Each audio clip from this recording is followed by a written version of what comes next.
அந்தாண்ட பக்கம் ஒன்று இருக்குது. ஓகே, 2 3 எக்ஸ்ட்ராவாக சொல்கிறது நான். ஓகேவா? ஸோ அத்தனை இருக்கும். நான் தொட கூட்டுது, நான் அதெல்லாம் கலெக்ட் பண்ணணும்.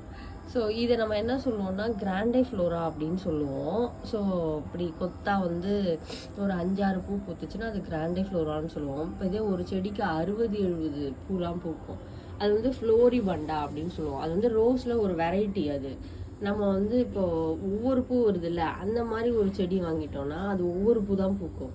ஆனால் நீங்கள் வாங்கும்போதே இப்படி நல்லா கொத்தா பூக்கிற மாதிரி வாங்குனீங்கன்னா உங்களுக்கு நிறைய பூ பூக்கும். ஓகேவா? ஸோ இது வந்து பன்னீர் ரோஸில் 2 இருக்குது. ஓகேவா? பிளைன் அந்த சிங்கிள் ரோஸாக வர்றது ஒன்று இருக்குது, இப்படி கிராண்டே ஃப்ளோராகவும் இருக்குது. அதாவது வந்து ஒரு 5-6 பூ பூக்கும் ஒரு கொத்துக்கு. ஸோ நீங்கள் இதை வாங்கினீங்கன்னா நமக்கு நலுங்கு மாவுக்குலாம் அந்த பன்னீர் ரோஸ் போடுவோம் இல்லையா? ஸோ அதுக்கு வந்து வச்சு வளர்த்துக்கலாம்.